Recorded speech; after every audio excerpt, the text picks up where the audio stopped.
좀 보겠습니다. 강원일보 정치부 원선영 기자가 연결되어 있습니다. 안녕하십니까? 네, 안녕하십니까? 네, 앞으로 이 시간을 통해서 이제 6월 지방선거와 도내 정치권 이슈를 좀 계속 알아볼 텐데요. 사실 그동안 올림픽도 있었고 최근에 남북 관계나 또 이명박 대통령 수사 문제로 인해서 이 선거 이슈가 좀 이제 불붙지 않았었는데, 전체적인 최근 분위기 좀 전해 주시죠.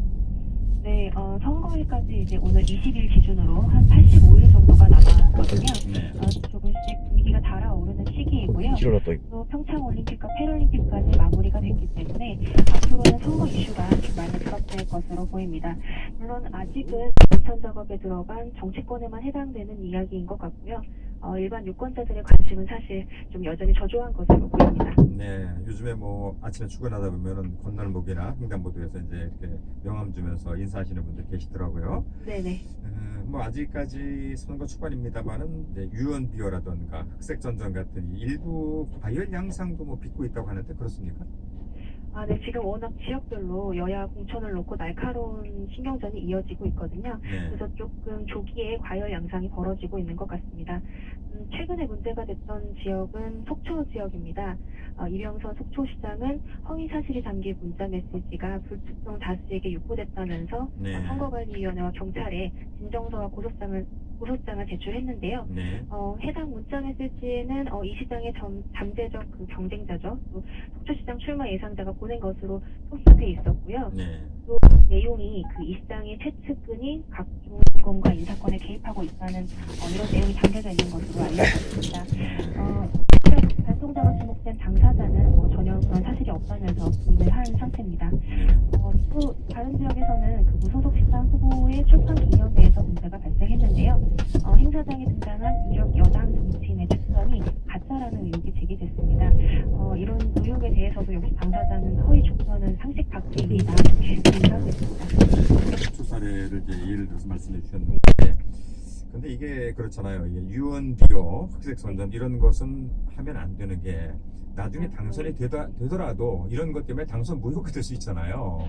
그렇기 때문에 실세가 낭비될 수 있기 때문에. 네, 그러니까 그 선거 운동을 하더라도 사실에 입각해서 정정당당하게 좀 경쟁을 했으면 좋겠다 그런 생각이 듭니다. 네, 일단 도지사 선거에 대한 좀 관심이 높을 수밖에 없어요. 네. 더불어민주당에서는 최문순 지사의 공천이 뭐 사실상 확정이 된 겁니까? 네, 맞습니다. 사실 그동안 최문순 지사가 그 선거에 대한 언급을 전혀 하지 않았었는데요. 네. 출마 의사가 없다라는 해석보다는 일단 평창 동계올림픽과 패럴림픽 성공 개최에 집중하겠다는 의지다라는 분석이 많았었습니다. 이제는 올림픽이 마무리됐기 때문에 선거 준비에 나설 것으로 보이고요. 당내 경쟁자가 현재로서는 없습니다. 그래서 도지사 공천을 담당하는 중앙당에서도 총선에 도전하는 최문순 지사를 경선 계획에 했는데요. 사실상 최 지사의 공천을 확정했다고 봐도 무방할 것 같습니다.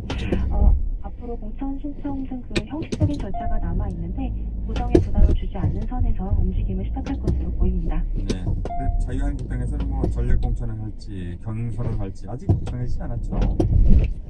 원래는 어제까지는 그랬는데요. 네. 좀 상황이 급박하게 돌아갔습니다. 어제 오후에 한번이요? 한국당 공천관리위원회가 비공개 전체 회의를 열어서 장수 전 한국관광공사 사장을 사실상 후보로 확정을 했습니다. 네. 네네. 그 면접과 여론조사를 통해서 경쟁자로 나섰던 김현식 전 태백시장과의 경선이 불필요하다 이렇게 판단을 한 겁니다. 한국당은 이런 사실을 오늘이나 내일쯤 공식적으로 발표할 예정입니다. 그렇군요. 그 도지사 선거의 경우는 최문순 지사의 3선 독주를 막을 수 있느냐, 이게 관전 포인트가 되겠죠. 네, 맞습니다. 2011년 도지사 보궐선거에서 최문순 지사가 처음 당선이 됐고요. 네. 2014년에 재선에 성공을 했는데, 그래서 이번이 3선 도전이죠. 그래서 3선 독주를 막느냐, 못 막느냐, 이게 이제 관건인데, 네. 지금 현재 그 평창 동계올림픽을 그 최 지사가 나름대로 성공적으로 개최했다는 평가를 받고 있습니다. 네. 또 민주당이 집권하면서 여당 지사가 됐기 때문에 최 지사가 갖고 있는 프리미엄이 많은 상황이고요. 한국당 입장에서는 이런 최지사를 어떻게 저지할 것이냐, 이제 이것이 문제인데, 일단, 일찍 후보를 확정해서 얼굴을 최대한 알리자는 전략을 펴고 있습니다. 아까 정상수 전 사장을 일찍 공천한 것도 같은 맥락이고요. 네. 워낙 최지사의 인지도가 높고 또 친근한 이미지이기 때문에 시간을 충분히 갖고 공략을 해보겠다, 이런 전략인 것 같습니다. 또 최문순 도정에 대한 피로감을 부각시키면서 또 춘천 레고랜드 사업 지원 등의 문제를 적극적으로 부각하는 전략도 구사할 것으로 보입니다. 네, 이제 지금 말씀하신 이제 춘천 레고랜드 문제 같은 네. 것은 이게 강원도에서 뜨거운 이슈가 될 수가 있겠어요. 네, 일단 도의회 도정 질문에서도 지금 27일, 28일 이렇게 예정이 되어 있는데, 네. 자유한국당이 다수인 도의회에서 이제 문제 제기를 할 것 같습니다. 이 문제는 이제 춘천 사회단체에서도